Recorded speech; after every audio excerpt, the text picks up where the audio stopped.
Hello again, and welcome to The Other Side with Annabelle Kemi, where maverick minds like you and I meet. Interestingly, this episode is the last but one episode for this season, and today I'll be discussing a crucial aspect of our daily lives: trust. On the last episode, I talked about how you can handle your loss. So, if you are going through grief right now, I suggest you just go back and listen to that episode. It will do you a whole lot of good. This episode, we're talking building, breaking, and navigating trust.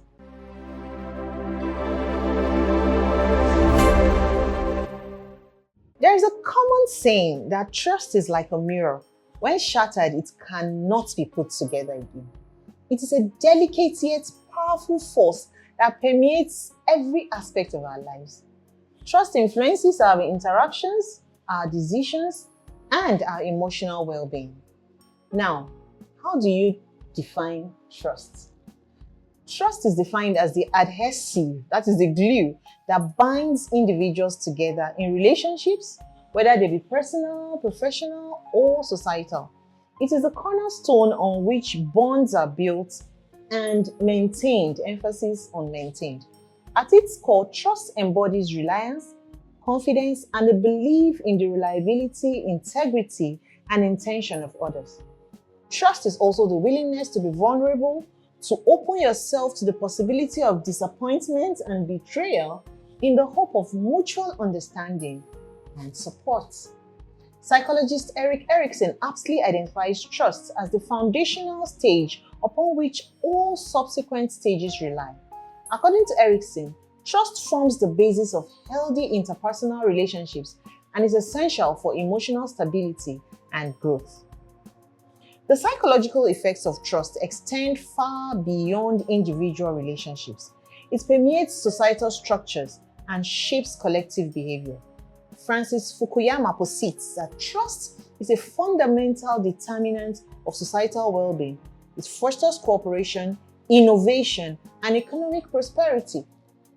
At the individual level, trust catalyzes personal growth and fulfillment. It also nurtures a sense of belonging and security that empowers one to pursue their aspirations and embrace life's uncertainties. Conversely, a deficit of trust could engender feelings of isolation, suspicion, and disillusionment, thereby undermining social cohesion and hindering collective progress. Let's look at the fragility of trust. At one time or the other in our lives, we all have experienced some form of breach of trust. It is common to see friendships, relationships, and partnerships come to an end because the parties could not trust each other anymore. I, for one, find it hard to easily forget betrayal. I have had some gut-wrenching experiences of broken trust with friends and even family members. Although I am still friends with a few of them, there's always an alarm system in my head warning me not to let my guard down with such people, as they could betray me again. This is a pointer to the effect of a lack of trust and what it could do to your mind. Let me tell you a story that we could all identify with. Let's say a lady called Sarah and a guy called Mark were once close friends who shared a bond forged through years of laughter, tears, and shared experiences. Their friendship seemed unbreakable and a testament to the enduring power of trust. However, as time passed, cracks began to form in their relationship. Why? Mark, driven by his insecurities and desires, betrays Sarah's trust by divulging her deepest secrets to other people. The betrayal cut deep, shattered the foundation of their friendship, and left Sarah grappling with feelings of hurt, anger, and betrayal. What was once a sanctuary of trust became a battleground of broken promises and shattered expectations. Sarah's experience with Mark marred other relationships she had in the future, as she could not get herself to be open with anyone again, particularly men. This underscores the profound impact of betrayal. The emotional toll of broken trust can be devastating. It leads to feelings of bitterness, disillusionment, and a loss of faith in oneself and other people. Psychologically, the rupture of trust could erode self-esteem, breed cynicism, and instill a pervasive sense of insecurity that mars your future relationships, just like in the case of Sarah. Navigating trust wisely in the aftermath of betrayal, rebuilding trust can seem like an insurmountable task. However, as humans, we must find ways to rebuild trust if we want to have an enjoyable existence at all. Accordingly, rebuilding trust requires a commitment to honesty, transparency, and genuine remorse. Additionally, psychologist Brené Brown emphasized the importance of vulnerability in restoring trust. She noted that vulnerability is not winning or losing, it is having the courage to show up and be seen when we have no control over the outcome. Thus, it is through our vulnerability that we can forge deeper connections and transcend past hurts to embrace the possibility of renewal and growth. While trying to rebuild trust is necessary, you must also learn to trust wisely.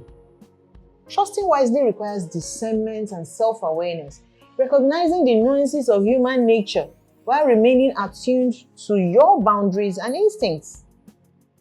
Buttressing this, psychologist David Desteno stance that emotions are the signals that tell us what to trust and whom to trust. By honing emotional intelligence, you can navigate the complexities of trust and learn to distinguish between genuine trustworthiness and superficial charm. Mark had superficial charm. Sarah mistook it for genuine trustworthiness. How then can you manage trust effectively? Effective trust management requires a multifaceted approach that encompasses communication, empathy, and accountability.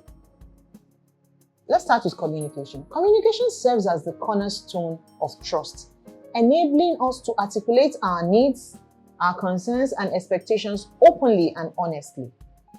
Empathy, on the other hand, according to psychologist Carl Rogers, lies at the heart of genuine human connection, fostering understanding, compassion for one another, and mutual respect. Through empathy, individuals can bridge divides and cultivate an environment of trust and collaboration. Now, accountability. As Stephen Covey observes, he said, accountability is the foundation of trust, demanding integrity, transparency, and a willingness to take ownership of one's actions and decisions. By holding yourself and others accountable, you can foster a culture of trust that empowers each person to strive for excellence and mutual support. So, expect accountability as much as you are being accountable to the next person. And so, to conclude this episode on trust, therefore, it is vital to remember that trust is the bedrock upon which our relationships thrive. It embodies the virtues of reliability, integrity, and mutual respect. Also, I need you to remember that while trust can be fragile like a mirror, its restoration is possible, and this can be achieved through communication, through empathy, and accountability. By embracing trust as a guiding principle for your life, you can cultivate deeper connections, foster collaborations, and nurture a more resilient and compassionate society at large. Maya Angelou once said, "I do not trust people who don't love themselves, and yet they tell me I love you." Similarly, an African saying goes, "Be careful when a naked person offers you a shirt." So, trust wisely. In trusting wisely lies the potential for profound transformation and connections. And so, having talked about trust, I hope we can all go out there and try to be trustworthy ourselves while trusting wisely. Like I said earlier, this is the last but one episode for season 5 of The Other Side. The final episode will be out soon, and on that episode, I'll be talking about self-forgiveness, how to forgive yourself. You can't afford to miss that final episode for this season. Thank you once again for joining me. Please don't forget to like, share, comment, and also subscribe to this channel. I sincerely hope you've had a great time with us. Looking forward to seeing you on the final episode of The Other Side with myself, Annabelle Kemi. And on this platform, Maverick minds like you and I meet. I love you. Let's do this again. Bye.